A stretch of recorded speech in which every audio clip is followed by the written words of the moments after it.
speak moron as well as you, but let me try. What the hell is supposed to do, you moron? No one you really need to pay attention to. Had you seen this movie before, Chris? No, I hadn't. I said there, like, I'm quite big into Patrick Swayze. Like, Point Break, one of my proper guilty pleasures. And I just hadn't seen this. It's just one of the films that I hadn't seen. So I kind of went into it going, if this is anywhere near as good as Point Break or anything like Point Break, I'll be happy. And it's pretty much that kind of feel. Absolute garbage, but fucking so enjoyable. I love it. I'm big into Patrick Swayze. That's a podcast name early on. And they're like, I'm sure. Do we have a Patrick Swayze podcast name before? Did we keep calling Patrick Stewart Patrick Swayze? so we did in the Green Room. Patrick Swayze, the Nazi or something like that. We called it. Green Room. That was fucking awful. It was good. It was good. You weird taste sometimes. Every now and then, something you just hate. So quite often I listen to you guys in the car going to work, and I remember listening in the car, the Green Room one, sitting there fucking raging, like, absolutely fucking angry. And that happens quite a lot. I quite enjoy it because there's so many different opinions. It's one of you will love it and one of you will hate it, and I get quite animated in the car.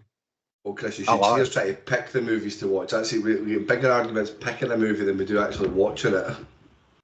Oh man, that group chat's a horrible place at times, eh? Like, I was campaigning for months and months to watch Dune, and because I just thought it'd split opinions, it'd be an interesting movie to watch, and we've still never watched it. I ended up having to watch it myself.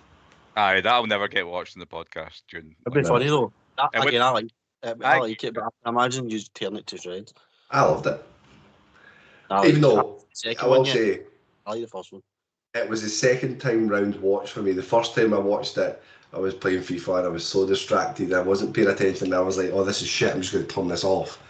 And then the second time round watching it, I really enjoyed it because I literally sat and paid attention to it. So fairly enjoyed it. But we've not even introduced the podcast. It's been that long since we've done an episode. We forgot what we're doing.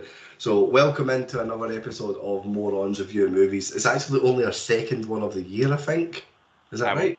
We'll call it the first of the year pretty much. We've just first of the year. Aye. But what better way to come back to do movies than to bring a superstar guest in with us? We have got Chris. Chris has joined us previously. He actually gave us our top rated, and I believe still top rated movie that we've ever done. Chris, introduce yourself. Plug your socials. Plug your Instagram. Aye, so I'm Chris. I do an Instagram page during lockdown. I think like everyone did during lockdown, I just made a wee film Instagram page and just talk shit about films. I depend on like family life and stuff. It can be 2 or 3 a week. I could go weeks without watching anything. It just depends. Work, family. A bit like you guys. There's loads of stuff going on. I enjoy writing. I started making me videos as well, just to try and get a bit more like stuff out there. Because you could watch I think my first one was about the Meg, and I remember watching the Meg, Jason Statham chasing a shark, and I'm like, how do you write about the fucking Meg? It's just Jason Statham chasing a big shark. So I remember making, well, at least it gets a bit more out there rather than having to write. But aye, what we watching tonight? That's my Instagram page. I just talk shit about films. Well, I'm going to start off with chinning you for your most recent review that you done. That I was trash. I sat and read about it because that's the last movie that we actually recorded was American Fiction that me and Daniel went to the cinema to see and thoroughly enjoyed. Oh, I hated it. I didn't hate it. That's maybe a bit harsh. It's just it was boring. And there's probably a point to be made in it and what it's about. But I'm just sat watching this going, there's just bored. A bit too Oscar-y. It was as if I was meant to like it, and I'm like, nah, I just find this quite boring. We were definitely not paid to say we liked it. On that note, I'm also just saying that I'm opening tonight's delicious can of beer from Beer 52 from the Northern Monk Takeover box. And if you want a case for absolutely fuck all, go to beer52.com/morons. There you go. Getting better at that, Kyle. I know. It saves me having to go and record with them all and then edit it in. So this is absolutely perfect. And Chris has also had Beer 52. He was a winner of a competition that we did. They were proper tasty. Like, to be fair, I'm not into like craft beers and that, but they were fucking good. There you go. Endorsement. Endorsements. www.beer52.com/morons. That's MORONS for those morons out there that can't spell. But yeah, we've brought Chris on to talk about a movie that is going to be pretty much all over social media as of tomorrow. Tomorrow will be the launch of the new remake of the movie Roadhouse. So we jumped back in and did the original 1989 starring Patrick Swayze, which was a bouncer hired to clean up the baddest honky-tonk in Missouri town. Armed with a black belt in karate and a PhD in philosophy, Patrick Swayze sets out to tame the double deuce for its owner. I fucking love that. See, reading that, you actually know exactly what you're going to watch from reading that small bit. I need to question, at what point was it made clear in the film that he had a PhD in philosophy? The cunt can barely string a sentence together. He did mention to the insert hot blonde's name here that he was studying philosophy. I'm sure he does bring that up at some point. My God. But I was maybe distracted by the boobs that were going all over the screen at the time. That was the one thing that Ella mentioned when she walked in the room when I was watching it. She's like, "Oh, is this why you picked this? Just fucking tits everywhere, man. Tits everywhere." So yeah, the 80s was mental, eh? Like, there's no need for any of it. Like, there was the sex scene in the wee back staff room when the guy goes, They just he turns the light on and he's just no. They keep going. And I'm like, that's fucking brilliant. He's like, I'm on my break. You're like, oh my God, I was howling. I do love how it was justified, but I'm on my break, so this is fine. Oh, it was mad. The 80s is weird. Like, within the first, I noticed in the first like 2 minutes of the film, that shows like the original bar that he's in, and it's you see the main guy, you see Patrick Swayze, and then you see the guy that's going to hire him at the new bar come in. Who he looks like the bad guy. Eh? He should be a sleazy bastard. Him. But and then you see a woman's high heels, and the camera slowly goes up her legs, like up to her tiny little short skirt, and then her bum walking away. And you think, oh, what character is that? It's not a fucking character. It's just a scene for no reason, just to show this woman's arse. Like, that's the 80s for you, man. Like, it was just fucking mental. Just everybody's just mega horny. Horny taking cocaine. Yeah. But I don't know what I was more enticed by was the really pretty, good-looking naked woman or Patrick Swayze oiled up with no top on. He's a bit skinny, isn't he? He's a wee bit skinny. Like, it wouldn't pass today, would it? Like, as a hunk. He wouldn't make it in the Marvel Cinematic Universe. He'd need to hit the gym a wee bit. But I suppose it's part of the story. Everyone goes, "Oh, I thought you'd be bigger."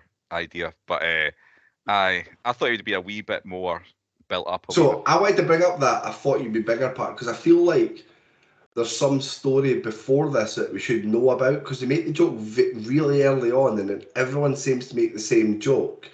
So I'm like, were we supposed to know this beforehand? They just didn't explain at all why that was a running theme. That I thought you'd be bigger. I've got a feeling that it was just to preempt the possible criticism it would have got. Because this was at the time where Arnie and Stallone and everyone like being all muscle bound. Maybe it was just to stop, just to say to the critics, "Aye, look, we know he's not that big. Look, we mentioned it in the film. That's part of the story. Fucking get away with it." That was my thought on it. It never bothered me at all, though. Like, see, watching it, Patrick Swayze's good quality. He's so charismatic. I never really cared the fact that he wasn't jacked like The Rock. I thought he was quality. Oh, he's brilliant, man. Like you said, charismatic. That's the right word for him because for much of the movie, he doesn't really say much or do much. He just stands there being Patrick Swayze, like sipping his coffee and looking at people. I would imagine, Kyle, you've seen this film about 100 times. This is like up your street. Right up my street. See these types of movies, right? Now, going back further, like when I was younger, my dad used to make me watch action movies, Chuck Norris movies all the time. I don't know if you ever remember the old American Ninja movies. Yes. Yeah. Honestly, I loved those types of movies where it's super cheesy, really over the top. The actual fighting in martial arts is shit. Like, the quality of fighting that happens in this movie is not very good. But I just love it. I just love the whole concept. It's really easy to watch. There's not even action. There's not even a big storyline. It's just really good looking guy, really good looking lassie, big fight, hero. It's a fighting. Fucking brilliant. I love it. Say it again, Chris. What more do you need? Like, you don't need this intricate story. That's what I love about this. Like, as I said, I hadn't seen it, and I go into it. Like, I watched it last night after my work with a beer at like midnight, and it was perfect. That's a perfect set. after I work with a beer, it's just comfort. It's easy to watch. The story's non-existent. The characters are stupid. They make dumb decisions, but it's so enjoyable. I loved it. See, talking about them, I just need to jump right to the end, like, 'cause I've been itching to talk about this bit, right? But you see this sort of plot every now and then where a small town is got one guy that's like the overlord of the whole town. Do you know what I mean? Everyone's fucking scared of him and all that, and it's, oh, you can't mess with him. And that you see that story quite a lot in loads of different things. But then at the end of this one, Patrick Swayze was so like hurt about the fact that he'd murdered someone before, and like that was his big emotional arc. And then he murders the next guy, and he's kind of like fucked up about it. And then he goes into that house and just murders everybody. It turns into like a horror movie in the last like 10 minutes, and then suddenly all the villagers just appear in the house with guns and fucking shoot the cunt. And my one, That was funny. Shotgun shots to the chest. He's still standing. the cops turn up. What happened here? Didn't see anything. All right, okay. What the fuck? Oh man, it's fucking shit, but it's so good. Do you know what always makes me laugh with these movies, though, right, watching them now, is they've obviously got, so the main bad guy, I can't even remember his name, Brad Wesley.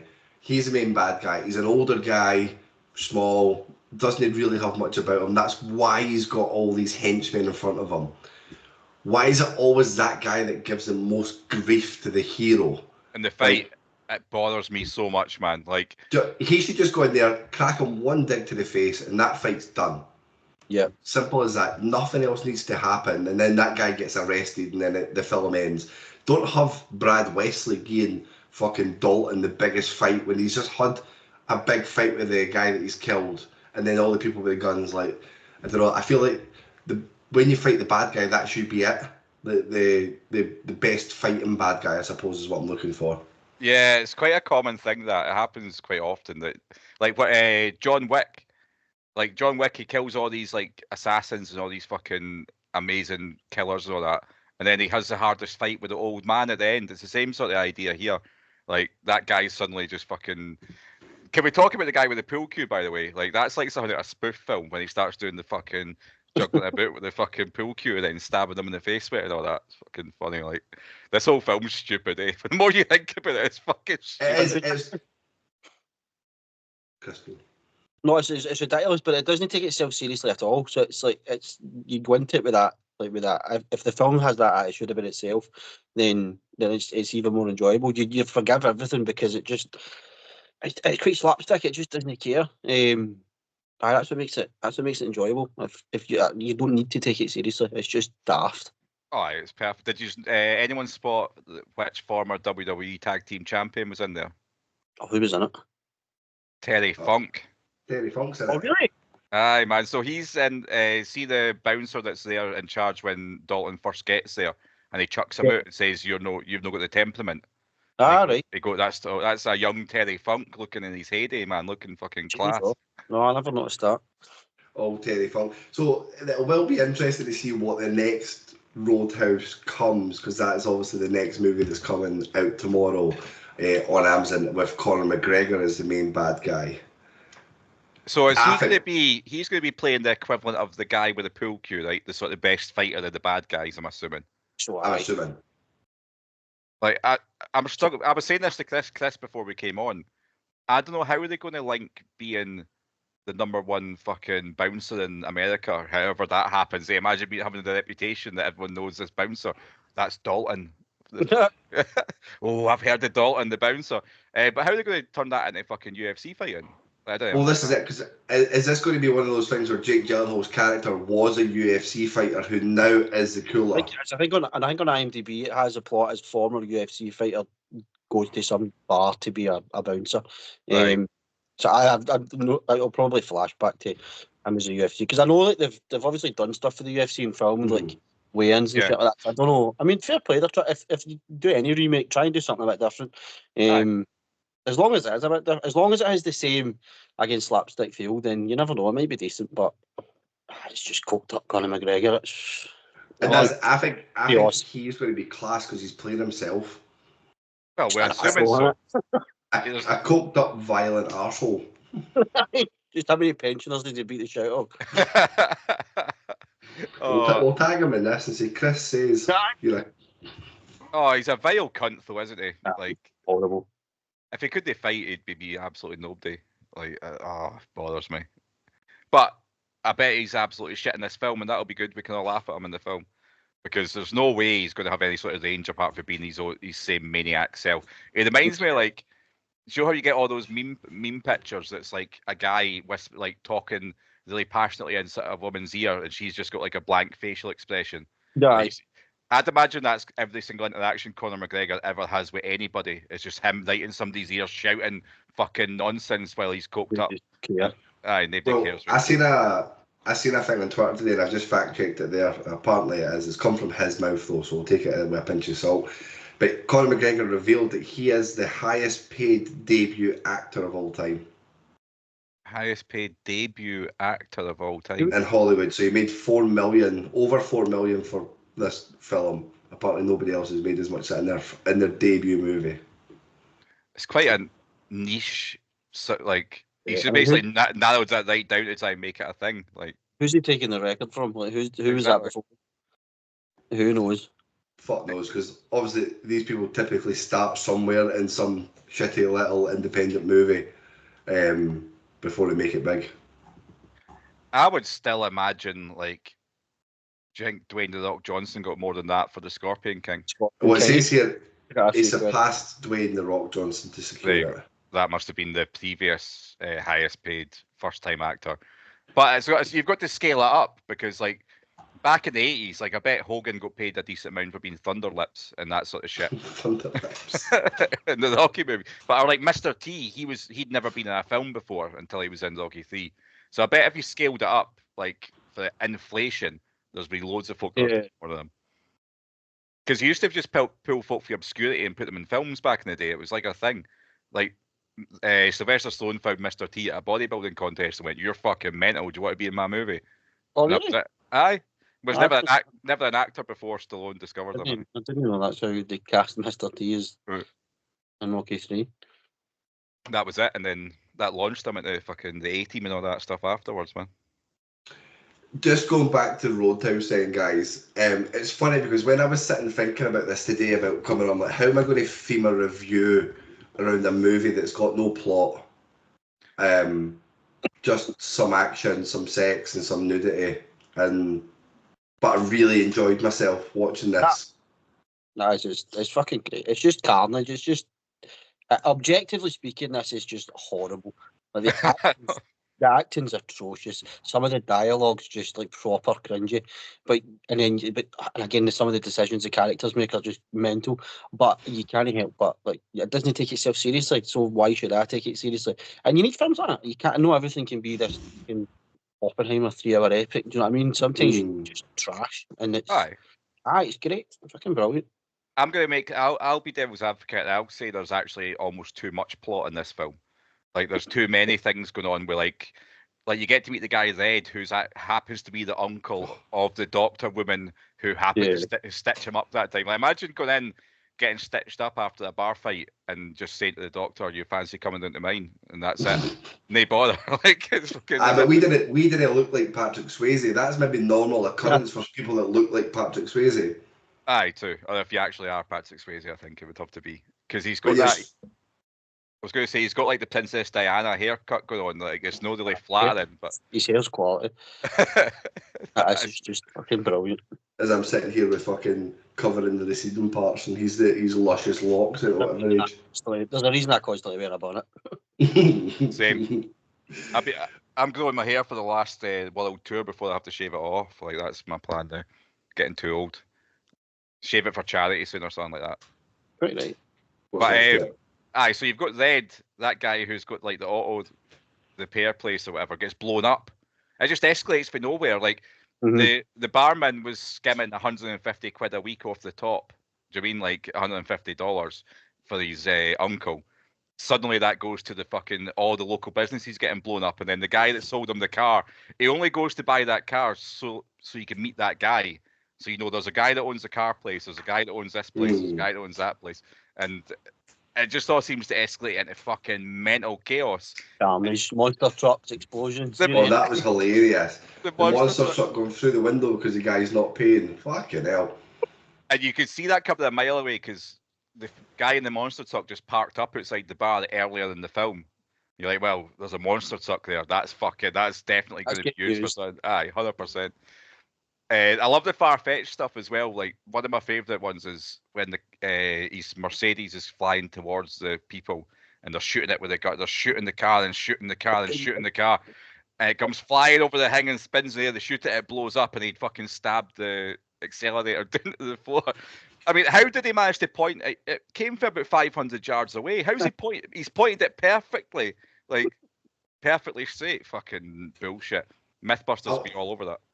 I'd love to see a map of how big the town is supposed to be as well, because he's went to live in that barn, and then that happens to be across the lake from the fucking crippling huge big mansion.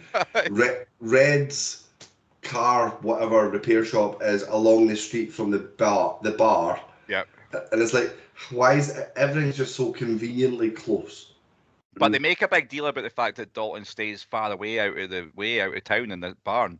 Because when he goes back to the doctor, she's like, "Oh, you live away out here in the middle of nowhere." Oh, but actually, he looks right onto the biggest fucking house in the town. Like it's weird. That weird farmer as well. Like the whole interaction at the start. It's like nobody wants to stay in this room. Why do you want to stay in this room? Give me $100. Like it's just so fucking awkward. Like none of the dialogue makes any sense. But it's brilliant. What did you think of Garrett, Wade Garrett, Sam Elliott's character? Which one's he? Sam Elliott. He's good. Oh, the fucking old man bouncer. The guy that gets stabbed with the fucking hilarious wee note in his belly. Like that was great. It was. Was he not the creepiest guy ever? So again, I found it a bit weird, a bit cuckoldy. Like when the two of them went out with the doctor woman, and then he's like, "Oh, can I have a dance?" And it was very, very sleazy and a bit like all over and that. It's a bit weird. He was like a like creepy old bastard. He said something along the lines of like, "I'm going to steal you from him" or something. But he like whispers it into her ear and he's staring at her, and I'm like, "Oh, like are they going to?" Because Chris, you watched this for the first time, so would that to me for a first time viewer would be like, "Oh, something's going to happen between the two because he's now trying to steal his bird." Aye, it did seem a bit like pointless. And there's so much of this. It just again watching it in 2024 for the first time, like it comes across as creepy as fuck. At the beginning, you go in and there's sexual assault everywhere, just touched up absolutely everywhere. And back in the 80s, no doubt, like that was just fling that into films and people will laugh at it. But it's you watch it and it's just like you imagine getting into a pub just now and you will be to rowdy pubs, but there's just sexual assault everywhere. But that's just another fucking level, and it's wild, eh? That's wild, but I get Patrick Swayze and he'll sort it. the scene where the guys go the guy who's obviously got money, a big fat guy, and he's got his beautiful woman across from him, and he's saying to the guys like, "Oh, you can like feel her boobs for $20." No, he said you can kiss them. You can kiss them for $20. That's it. And he spends ages feeling it up, and then he's like, "Are you going to do it or not?" He's like, "No, I've not got $20." Fucking love that joke. Like that was class. It's good. But it's a funny concept as well, though, that like this is a big thing. Like he's a cooler. He's in charge of the bouncers. He's going to transform a pub. He's going to kick loads of people out, and then all of a sudden, loads of people are going to come. Aye, and suddenly, like, it's brighter and nicer within a few days, and there's a big queue outside because he goes into these folk. And the first few over in like a week. It's mentally, and then they had the band had to play behind a cage. And then the next week, that was the chicken wire, as if they'll get through that. Oh man, the blind guitar guy was cool. Like I don't know if he was actually blind in real life, or if that was very well playing a blind guy. Can you research that, Kyle? Is that actor actually blind?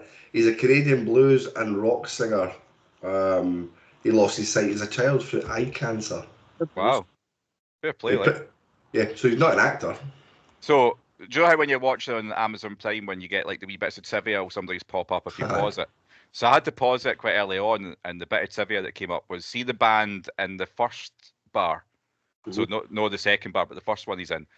The singer for that is the same guy that's the singer for the band in the bar in From Dusk Till Dawn.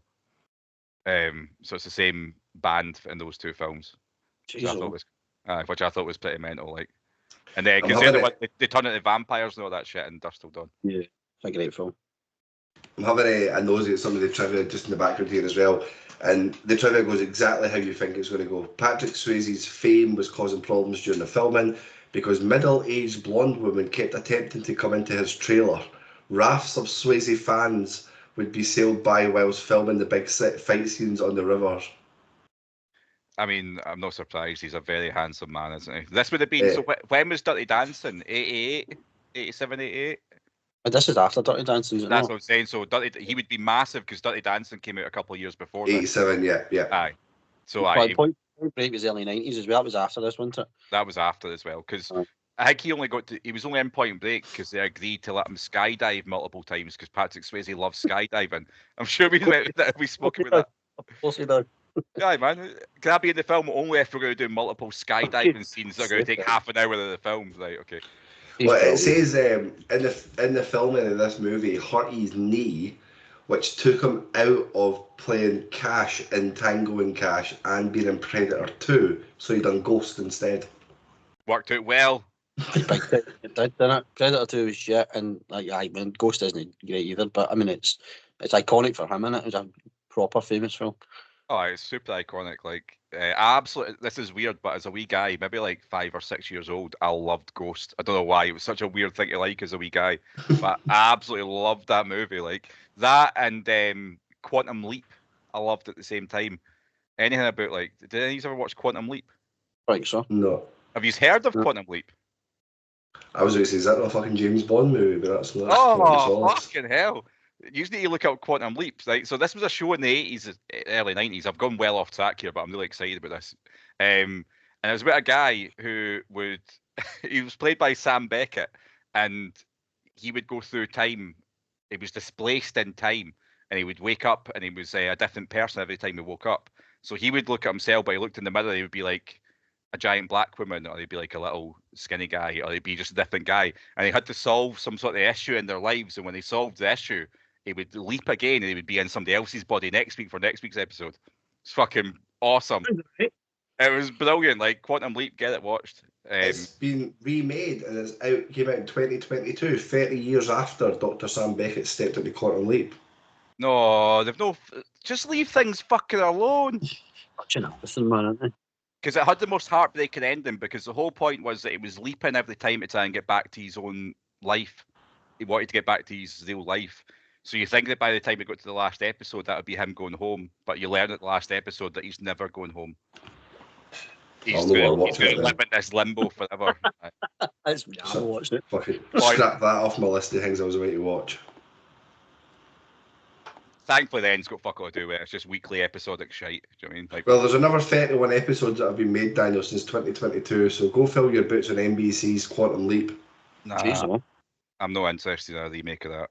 And it's still going. So there'll be seasons and seasons of that one for you. And the last thing I want to mention on it, so he had a guy that was like his guide that nobody could see. He was like an invisible guy that would guide him through each Quantum Leap. And he had a wee computer thing called Ziggy. He'd go beep beep beep beep beep beep beep, and it would tell him like things about the people and all that. It was fucking wild, stupid shit. What noise did it make? Beep beep beep beep beep. There you go. That's Chris's TikTok sorted. Yeah. Oh well, I don't know what else we can actually talk about. Talk about this film because this film's got like loads of daft scenes in it, but there was one last night. So see when he's banging the bird, and she wakes up and he's lying outside on the week in a barn pit. Yes. And they start talking and they start riding again, and the camera just cuts to the fucking bad guy just sitting smoking a cigar watching them. Like surely they know that it could be seen there. Like it's fucking. He's like fucking. There's no way they're riding if they can't see this guy watching them. Oh, I thought even a step further back that I thought was weird was when she woke up and Swayze was just sitting outside in the scud. Didn't even have like a blanket under him or nothing, just sitting there bollocks out on the fucking roof of his barn. It just shows you how horny like the director was, because the way like she walks towards him, we have kind of bed sheet round her, and it just shows her arse the entire way. Aye, she was zapping the bed sheet around her, but not actually covering anything. Doesn't cover anything. Aye, it was definitely very horny directors back in the 80s. Because we mentioned the tit scenes, but like none of them were necessary. None of it. Like, it wasn't any that added to the film or anything like that. And then one arc I didn't quite get was there was the blonde lassie that loved Patrick Swayze that was like eyeing him up for the start, and like he rejected her a couple of times. Then she got beat up, and it turned out she was the main bad guy's Misses. Right. But he just liked to parade her about, and then she did the whole striptease thing. It was fucking. It was cringy. Like she was doing the stupid striptease dance for about a minute and a half of screen time. It was fucking awkward after a while. Why did Patrick Swayze's character let that go on for that long, to the point where she was pretty much in the buff before he decided, do you know what, she's now nearly naked, I'm now going to put my hands on her. Aye, it was. Well, he did contradict himself quite a lot because he was always like, stay calm, no fighting in the bar. You've got to be the nice guy. If you can't escort them out, get a second guy. He was always quite clear about his rules. And then that night, when the guys were there, he just gave them the nod and was like, "On you go, just go and fucking fight them." Like, it just seemed to go against everything that he said. It's when the boy that pulled the knife out, he just grabs him and puts his head right through the table. And it's like, well, that's a good use of the money. So that's a new table that needs to be brought in. You've smashed a couple of drinks there, and you've had to fling somebody out. You're going to you must have cost the guy that runs that pub an absolute fortune. Well, he was on a $5,000 signing on fee and $500 a night. How much money is this bar making? Plus medical fees, which is fucking the guy. He gets stabbed, he gets done in, he gets bottled. I mean, what's the cost? And he's on $100. Was $100 a month or $100 a week for his barn? Aye, $100 a month for the bar, and he's paying fuck all. Do you mean living the life? No wonder he can afford to buy cars to fire into fucking middle of nowhere. So I'm assuming what I was expecting as well, because I was sure when I was younger, I was sure the Mercedes was quite a big part of it. Like, and it's obviously like his favourite car, and he puts it away and he goes and buys another car when he goes to a local town because he knows his car's gonna get smashed up or whatever, right? But he didn't ever like explain where he got the special Mercedes for. And then by the end, he was happy just to have it blown up. It just seemed like a weird arc that didn't go anywhere. He had the special car that seemed to be emotional to him, but didn't care about it. And that's what I'm saying. Like, I felt like there needs to be something before this. Like, he's too small. His car. Like, why do we care about this? What is his fighting background? Who's Garrett? Why is he better? Like, adult origin story. Maybe this is what the remake's going to do. Maybe it will go back because it sounds like it's calling him a former UFC fighter. Yeah. So it does sound like the new one will give you a bit more of the background. It's something we discuss on this quite often actually, because like Burnsy, for example, when he's on, he really needs to know the full background and like every stage of the story to get it. Whereas I don't mind just jumping in. You know that this guy's got a bit of a past to fuck shit up. Aye. Doesn't bother me. It depends entirely on the tone of the film you're watching. If you're watching something that's quite serious, a drama, then characters need a bit of background to properly connect to them. A film like this, I couldn't really care what the background is. I mean, if the remake gives it, then fair enough. But I've been watching that last night. I didn't really give a shit about any of it. It is just comfort, and to me, I don't need it. If it's there, fair enough. But I didn't miss it. Put it that way. Aye, I was the same. Like, I just quite liked he had a bit of mystery. He'd murdered someone in Memphis. I thought you were going to find out a wee bit more about that at some point, but it just got left that he killed somebody in Memphis, and he seemed to be really emotionally conflicted by that until he just started murdering everyone else. So it was fine at that point. I know we mentioned it, but the fact that it turns into like a slapstick horror by the end is fucking hilarious. And then see the opening bar fight, and then there's a guy sitting at the bar just laughing all the time, like being really annoying and laughing at everything. And then the lassie just smashes him in the face with a bottle. I feel like, see, if you played a laughter track over that and like Benny Hill music, it would have just made the whole thing feel totally different. Like, it was just slapstick shit going on everywhere. Oh, I'm just having another gander through the trivia there. So, according to Kelly Lynch, who plays his hot blonde lover, whenever Bill Murray sees the film and the sex scene with her and Patrick Swayze, Bill Murray calls her husband to tease him about it. I mean, that's fucking hilarious. Who's her husband? Is he famous? Mitch Glazer. He sounds like a banker or something like that. Do you mean? He is an American writer, producer, and actor. Not in anything that I've seen, but yeah. But so he's good friends with Bill Murray and Mickey Rourke. But imagine every couple of years just getting that phone call to say, Patrick Swayze was pumping your wife. Fair enough, but that's probably how he met her, how he saw her in the first place. I mean, like, you've got to allow people to have their pasts, especially if it involves Patrick Swayze. What more trivia you got? I'm enjoying this. What else you got for this? So basically, Dalton's injury sustained, so the medical bills that needed to get covered would have been 2 gunshot wounds, 4 stainless steel screws, 9 knife wounds, and 31 broken bones. In his whole career? It just says that it was these injuries. Couldn't have been just in this film, surely. Injuries sustained to Dalton is what it says for that one. Maybe it's ones that he's talked about as well. Maybe. He does get done in quite a lot for being this fucking badass bouncer. He does get like, a right doing quite a lot. It sort of doesn't quite go with the mystique and the aura. You'd expect him never to get touched. He would just batter everybody, but everyone seems to have a wee chance with him, and they're just normal drunk folk at a bar. He's not that much of a badass. There is a Roadhouse 2 called Roadhouse 2 The Last Call. And Swayze's in it, I'm sure. Is he? It's got here... I'm sure. No, he's not in this one. Okay. Shane Tanner. Whilst he's deep undercover in New York, DEA agent Shane Tanner, the son of legendary cooler named Dalton, learned that his uncle Nate got beat up by a group of men because he didn't know what to sell them the Black Pelican bar. That sounds garbage. Absolute garbage. It's got a 4.3 rating out of the 2,000 people that rated it on IMDb. What's IMDb's rating for like Roadhouse? 6.7, I think it was. That kind of makes sense. Aye, like I think if you're really into films, which we are not, hence the name of the we are, but we're not. Do you know what I mean? If you're kind of snobby about films, this is not a good film at all. Like you mentioned, Chris, it's poorly acted, it's poorly written, but somehow.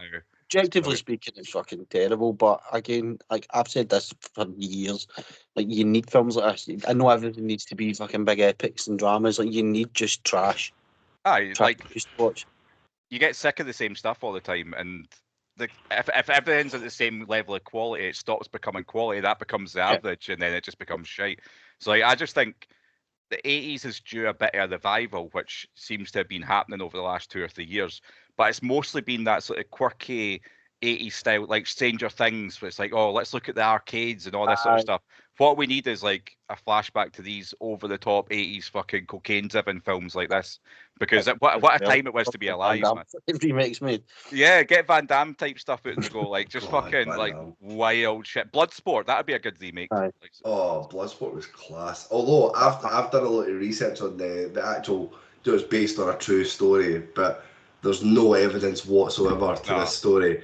And there was something about Michael Bisping was trying to fight that Frank Dukes or whatever his name was at some point as well. So in the originals, the real story, is it not like a tournament in the middle of the forest or something? Like he went to a secret forest location, and like only he ever knew about it, and they never met anyone else that ever went to this fucking made up bullshit. made up bullshit should be the name of it. Still a quality film. Well, that's again like the maybe those like. Roadhouse has maybe got a bit more structure to it, which probably tells you a lot about Bloodsport because it's just mental. But again, it's just hilarious. That's a perfect film to put on at midnight on a Monday, Tuesday night, just fling on with a beer. I talk about movies like this a lot because I like to have background noise and I struggle with silence. So I'll put a lot of shit movies on, and I'll put on movies that I've seen a lot, like Moneyball, for instance. I've probably watched it 30 odd times. And Sorry? That's again, objectively speaking, Moneyball's fucking brilliant. That's not even like, I mean, that's quite intricate, and I mean, I quite like American sports, and I love Moneyball. So we like Moneyball as well. The reason we slag Kyle for it is that it's not the type of film you would watch 25 times. That's what I'm saying. I've seen that a few times, but I wouldn't have it as background noise. No, man. Anyway, carry on. Love it. But so these types of movies, and going back and watching older movies like this are a lot more enjoyable. So I mentioned to you earlier, when I was staying up in Aberdeen, I was able to cast my Netflix to the TV in the room, and the first movie that popped up to recommend I put on was Skyscraper, which had it's got The Rock in it. Oh God. And it was shit. Like, even as background noise, it was awful. I'd much rather put on a Roadhouse or a Bloodsport or any of these types of older, Universal Soldier or something like that. Put one of these old classic. Oh, Universal Soldier! What a Classic. fucking classic that was! Like, I fucking Do you know love what that. movie I want to watch? And this is relevant because I just downloaded the game. Have any heard of the game Helldivers, which is doing the rounds at the moment? No. Nah. Helldivers is basically an online multiplayer shooting game, which is basically Starship Troopers. Right. So you're shooting daft aliens that blow up, essentially. You get recruited. It's like the job to go and become a Helldiver, to be in the Starship Troopers. It's got the same type of like very American recruitment policy as they recruit you and train you, and yeah, you go just shooting monsters and you like save the planets and you fly to different planets. So I want to watch Starship Troopers because I played the game the other night and it was really good. A good film as well. I've not seen that in years. It's one of those that, like, again, because it wasn't too serious, it became really enjoyable. My high school, like, we were about the same age. Like, that was a huge film for folk my age, as like coming out of high school. Like, everyone loved it. Maybe this is where we need to go with the movies for next couple. Just get some 80s movies. Have a revamp of all the old classics that aren't too hard to watch. You've probably seen them before. I'm buzzing, Chris. You've got the pleasure of watching Roadhouse for the first time, but it might not hit. When you text me that, I'm like, all right, okay.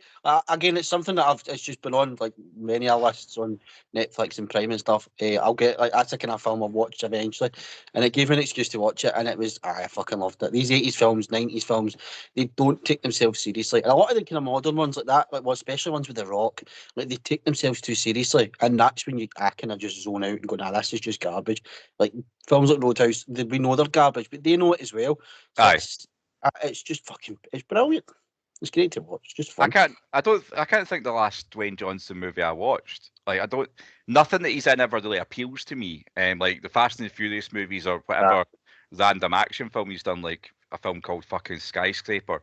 Like, and then Black Adam. Like, I'm a big comic book geek, and I had no interest in seeing a film about Black Adam. Like, he's a bad guy character in a whole bigger thing. It's just because Dwayne Johnson wanted to make it a big fucking deal.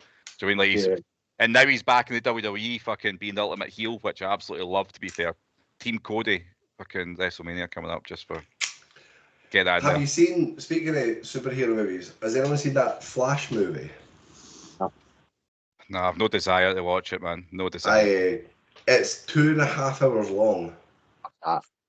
And I got about an hour and 20, hour and 30 in it, and I was like, nah, I can't do it. I can't do it anymore.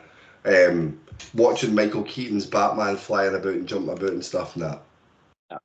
I'm done with. I've said quite a few times, like on my Instagram page, I'm done with superhero films.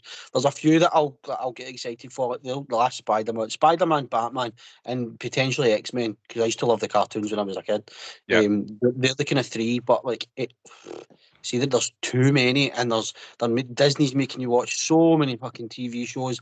I'm just done it. Superhero fatigue it's proper genuine, and I'm for years. Like I watched the last Guardians of the Galaxy last year, and it was all right, but I'm like, it's just shite. Like, why do I care? It's just the same stuff. The Ant-Man movie was awful. So it's weird because without going on too off track, but me being a bit of a geek, I know where it's all going. So it's all going up to Secret Wars, right? See where the actual Secret Wars happens, like 3 years, everyone will fucking love it, and you'll forget how shit the last 5 years have been. And all the top actors will get killed off, and they'll get replaced with new actors. That's what they'll do. They'll start with young folk again. I don't mind that. If they make me watch like 10 films, then I'm happy to watch the 10 films and build up to a kind of big, like what they did with Avengers. Yeah. I'm happy to watch all the films.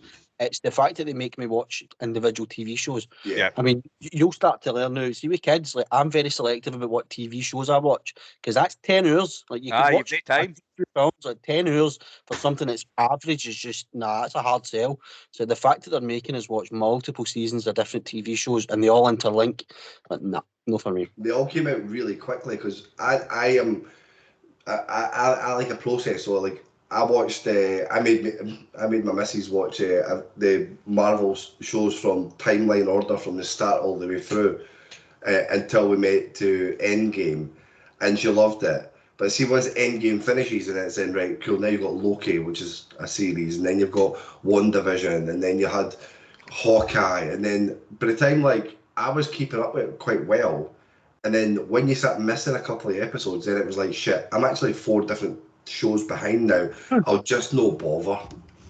Like they've done too much. Like who's That's watching? fucked up. Aye, like who's watching Echo? Is anyone watching Echo? Nah, nobody. But I bet it's got a really pivotal point in a film that's coming up. Do you know what I mean that you'll need to know? You mentioned X-Men the cartoon, which I also absolutely loved. Loved it. Did you know that I think it's actually out this week? They have done a new season of the Yeah. 90s X-Men, X-Men 97. 97. I mean, don't get me wrong, I probably will watch that. I 'cause will. Like, I loved the cartoon when I was a kid. But again, that's just nostalgia. If that's just like a kind of one-off, I'm happy to do that. But I'll be all watching over that. Like, bang average TV seasons to kind of keeping track of films is just nappers. But Star Wars is the same. They've started doing that with Star Yeah. Wars as well. And I love the films, Star Wars. I get to fuck, like, nah, not doing it. I gave up with The Mandalorian as soon as I started season 3, and I'm like, oh shit, I need to watch Boba Fett. No, jog on. aye. Yeah. Not doing it. It does become a slog. Like, it becomes hard when you're not enjoying it as well. Like, if it's not that great, you know, you've got around 8 episodes to watch to get the story to where you're going. It shouldn't be like that. No, you should be able to just dip in and out really to the ones that you want. Like, if you just watch the Spider-Man films, you should know everything that's going on with Spider-Man. Like, just for that main character, do you know what I mean? But it doesn't work like that, which is where they've kind of fucked it. Whereas they should have had a simple plot like Roadhouse, revolving around a village kingpin and the local honky tonk. Do you know what I mean? That's what you fucking want. Honestly, I read that, just bust. I'm like, what a description. The local honky tonk. That just sets the scene. You just know this is going to be trash. But I love that phrase, the honky tonk. What a bag of fun. Oh man, the honky tonk man. That's Patrick Swayze, man. Some of the martial arts though, I just want to cut before we get to the end because I can feel you're naturally wanting to get to the end here, Kyle. But the actual martial arts, when he was doing it on the beach and that, was that like Tai Chi or something? He was doing the slow sort of yoga pish where he was like, and then when he was about to kill the old man, then he had the wee sort of change of heart for some reason. And he had like the claw. I thought he was like about to pull his fucking heart out or like rip his throat out or something. Aye. And last thing I mentioned about the thing in the house, and just because I took a note of it, if a polar bear is falling on you, you've got multiple options. One of them is not stand still and shoot at it while it lands on you. Like slowly, he's like, ah, fuck, bang, bang, bang, and then the fucking polar bear falls on him. That really fucking bothered me. Like. Do you ever remember the computer game for the Mega Drive, Streets of Rage? Yes. No. No. Oh, Chris, you've missed it if you don't know Streets of Rage. Streets of Rage had characters that were really overweight characters that wore white tops with red. Yeah. Braces. Braces. I was going to say suspenders. White, red braces on, and this guy just looked exactly like them. And I was like, he's so out of place on everybody that's there. And it was just a weird character. I wanted to bring up the martial arts things because being a bit of a martial arts geek, I love it, but it really fucks me off that the signature move that they used in the 80s was the reverse turning kicks and the reverse roundhouse kick. But when they do it, their foot comes round and it's up, their toes are pointing to the ceiling, they kind of hit you with the side of their foot. But the actual move, you're supposed to hit them with the heel, and it's so much more effective. But these are guys obviously haven't been trained how to do it properly. So when they're doing their spinning kick and they just flop their foot against them, it really fucks me off. Wow. The 6 people that were still listed, I was just turned off, Kyle. Fucking hell, man. Listen, I'll put some videos on social media how to do it properly. Go on, you please send a video into the group chat of you doing it properly so we can put that online, please. Do you know what I've got? See, I've got a video of was it must have been lockdown when it was like videos all the time. I've got a video of me doing the move to knock a bottle lid off of a drink. Oh, you were one of those wankers. Yeah, and then I've also got a video where I had to. It was I threw a toilet roll up in the air to do it, but the video is very well edited because in the real version of the video, I fall right in my arse right after I hit it. Doesn't surprise me in the slightest. No, and then I knew I can't get my leg that high because I'm fat and lazy, so there's absolutely no chance. This is why I want the demonstration video because it will not be what you think it is in your head. It'll be like hip height going super. Hip height if you're lucky. I used to be able to swing these around head high, no problem. Fucking yeah. I'm an old man now. I'm nearly 40. That's nearly 40. I'm 36. I just wanted to bring up one movie quickly before we end on. We were invited. You may have seen on social media recently of a few of the other Instagram accounts and podcasts that are out there. We're invited to review a movie called Brightwood. Oh yeah, tell us what it was like. So Brightwood, I watched this last night. So Brightwood is a movie starring Max. Max, I'm sorry if you're listening. I'm going to really struggle to pronounce your name here, but it's Warrington Dyke, who is in Succession, and directed by a lady called Dane Eclar, who is in Orange is the New Black. The concept of this movie had me very, very much intrigued. So you are a couple of men that have got partners and kids and stuff. And I think you would agree with me, I'm in the same scenario as one of the biggest and scariest thoughts you could have is getting stuck in an infinite loop with them, doing the same thing over and over and over again. Lived So- that for fucking nearly a year in lockdown. I ain't going back to that. Well, there we go. So this story is that this couple go out to have a run after they've clearly had a big fight in their house. So they're a married couple that's on the rocks, and they go out for a run to this lake.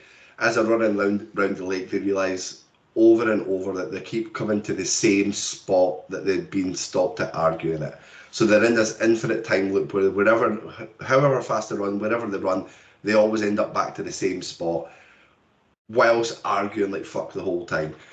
The movie is technically a horror film because there is a lot of creepiness to the movie. There's a lot of blood. There's a lot of violence in it. But it's hard to describe because it's very sci-fi as well. So when they're running, they start to see other people there. So these other people start popping up, and then what you find out is that other people are a variant of them in a different timeline, but all worked in together. So they're trying to connect and talk to these other people, then realizing that these other people are also running away from them. And it's really hard to describe actually, but it's what's good about it is it builds up a lot of suspense. So when I was watching it last night, I did the whole lights off, dark environment, turned the volume right up because I thought it was going to be quite jump scary, which it's not. So from a horror point of view, it's not got many jump scares in it. It's just got quite a bit of violence, which puts it in there. It's probably more of like a psychological thriller of how would you feel in this scenario? Like, I know that I would struggle having the same conversations, going round in the circle and not knowing when we're ever going to get out. So you get to see the panic from them. Can I assume then that the big twist at the end is that they're in limbo or something like that, and they're like perpetually reliving the moment because they're in limbo? Yeah, so this is where it started to confuse and lose me a little bit because I'm not a big horror type person. They started fighting with themselves. Like alternate versions of themselves. Yeah, so it's like versions of them, but you would see, like, for instance, Dan, who Max plays in the movie, is wearing a blue hoodie, but then he gets knocked over at one point because somebody runs past him, and it's someone who's got a dirtier blue hoodie. But that's a version of him that must be weeks, maybe years in the future. I'll be sorry, Max, but this sounds absolutely shite, and I'm assuming it's just because Kyle's not very good at describing it. What did you say his name was? Max Warrington Dyke? Yeah. That sounds like the ultimate lesbian for the northwest of England, eh? Like the Max Warrington Dyke. That's like the final boss in the fucking lesbian computer game. Sorry. No, listen.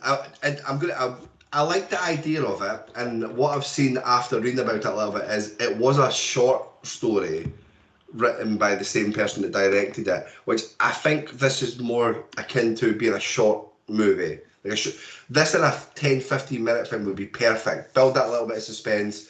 It's never ending. They never get out of it, and it leaves you thinking about it.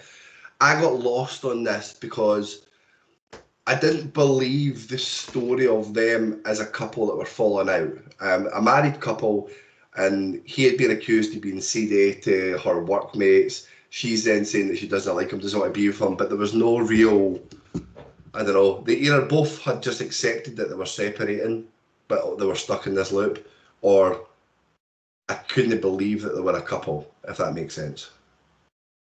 Aye, well, you've had your review, Max, as much as that's what you're getting, but your film sounds shite. There you go. There you go, Max. Is that something that's going to come out like cinema, or is it straight to streaming? Or So it's UK released tomorrow on digital platforms, so Amazon, Apple, Google, etc. So it is available as of tomorrow, the 21st of March. If you do want to watch it. It's picked a weird date to bring it out. That's the same day as fucking Roadhouse. I don't know if I'm going to be able to watch that this weekend. Nah, I think there's only one choice and one choice only, and that's Aye. watching the original Roadhouse again. Yeah, watch the original one. Do we want to score it, guys? I'm intrigued to see what you would give Roadhouse. For those that don't remember, it's been a while. We score our movies out of 5. We go in increments of 0.25. Chris works on a 10. Don't you get up to 10 with your scoring?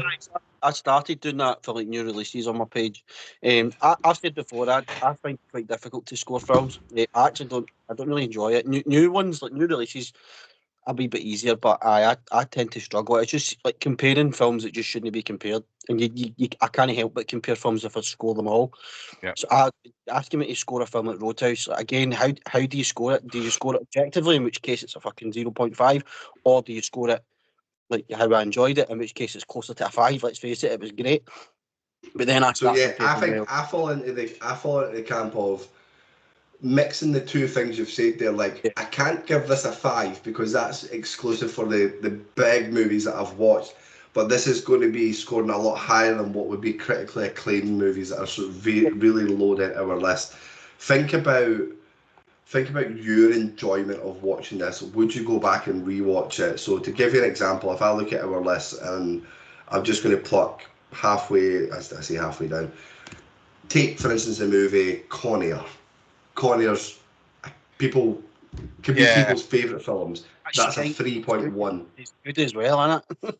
It's good and shite. It's Aye. exactly like this film. It's really good and really shite, which it's in my wheelhouse. There's occasionally one of these films, it will bother me too much, and I just can't quite get the enjoyment. It doesn't strike the balance, but I feel like this strikes the perfect balance, and there's enough daft wee side characters and enough different wee things going on. I think it's good. Give me your score, Kyle, first. Oh, I love it. I would watch this again today quite happily. I'll give this a 4 out of 5. Nice. What about you, Chris? See, I kind of agree. Again, first time watch for me, and there's no doubt I'll go back to this, similar to like Point Break. And I kind of try and do a bit of both. Like, I'm not going to score it a 5, but I love this. So I'm giving it a 3.75. I am matching you with a 3.75. I just don't think it's quite good enough to be a 4, but very enjoyable, good laugh. Well, there we go. That brings it into a 3.83 since we're scoring it across the three of us. So I'm going to give you some movies that this now goes above on the Morons leaderboard. There's a proper banger that I love in here. Right, I'm going to start at movies that start at 3.7, where we've got The Departed. This is higher than The Departed. Good. This is higher than The Departed. This is higher than Moneyball. Good. Boys in the Hood. Yeah, it's better. Than that. It's better than that. Leon the Professional. Definitely. I think that Leon would have been higher. It was me that scored that quite low, I think. I'm not a big fan of that film. Nightmare on Elm Street. That's a class. So this is where I have to always explain to people who just look at the scores that because of the mixture of those ones, this one's kind of unique that we've all kind of scored at a similar score. Yeah. That doesn't happen often. So a lot of those ones we maybe would have had 3 or 4 high scores, and then someone's like, "No, that's a 0 because they fucking hate it," or somebody gives it a 5. But I think those types should be quite high. I think it's good for what it is. Do you know the way I like to think about it is how good is it for the type of film it is? Yeah.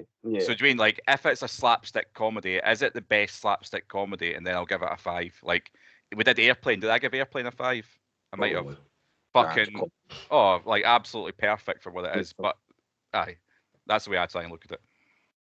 And the movie we've got 45th on our leaderboard, which is going to be slightly below Roadhouse when we update this, is Inglourious Bastards.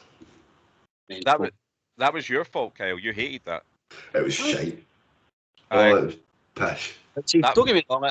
In terms of Tarantino, he can be a bit hit or miss with some people. I love him, but he can be a bit hit or miss. The one that gets me is The Departed. That's one of my. It's like my fucking top 10 films ever. I love it. I'll take the hit. I'll take the hit for that one because I used to love it, and I think by the time we reviewed it for this, I'd kind of sickened myself with it, and Watch it a lot. I had watched it a few times, and then it was just like twist, twist, twist, music, twist, twist, twist, which I loved the first time I watched it, but then see when you know all the twists, it's a bit like tiring, eh? But I stand by it. The party's pish. And then just to finish off with the leaderboard here, there's 3 movies that are on a 3.85, so just slightly above Roadhouse, which is Kill Bill Volume 1, Pulp Fiction, and Warrior. This is better than Warrior. That's because you gave Warrior a 5. Warrior's incredible. Warrior is a good film. I've not seen that in a while, mind you, but it's a good film. But I know I enjoyed this. I enjoyed Roadhouse a hell of a lot more. Yeah, but if we go for top 5 in the leaderboard, we've still got Chrissy's pick of All That Time Ago of Goodfellas still sitting strong at number 1. 12 Angry Men and The Shining joint in 2nd and 3rd there. True Romancing at 4th. And the movie that should be number 1 on our list, number 5, Spider-Man No Way Home. That's the one we fucked up the most. Like, we absolutely fucked up. So we went to see it at the cinema and we were all fucking giddy about how amazing it was and that. Do you ever notice that happens? That tends to be why I'm doing it now, but it tended to be why I never scored a lot. You can see at the time, you can come out of a film and go, oh my god, that was fucking unbelievable. And see 6 months later, you could have totally different opinions on it. And that can work both ways as well. You can maybe see a film that you didn't like, and then 6 months later, you maybe watch it again for a second time, and your opinion completely changes. Yeah. Wild. Totally. Like, we were discussing this where a good example of that was Joker. Everyone went to the cinema and loved Joker, and then about a year later we watched it again, and I was like, it's bang average. I think we gave it a It's a taxi. We also said American Fiction though. We went to see that at the cinema. Yes. But when your cinema tickets were paid as well, it was always going to be a bit better. Do you mean when it's complimentary, you've got to be complimentary, haven't you? I just watched it in the house on the telly, and I'm like, nah, just quite slow and dull. We named that episode "A Room Full of White People" because you had a room full of white people nervously wondering if they were allowed to laugh at some of the jokes that were done in it. That did help my enjoyment of the film, like, because there was like a few times where people laughed and sort of stopped themselves, like looking about and like, oh shit, should I be laughing at that? It's funny. Anyway, we chuckled away for it, but I've just actually scanned the time, guys. We've been talking for over an hour, so I think this is a really good time for us to finish up. Chris, we thank you very much for coming on. We are going to be rolling out and doing the next Roadhouse movie, so you're more than welcome to come join us if you want to review Roadhouse with Conor McGregor and compare it to this one. I'm watching that this weekend, definitely.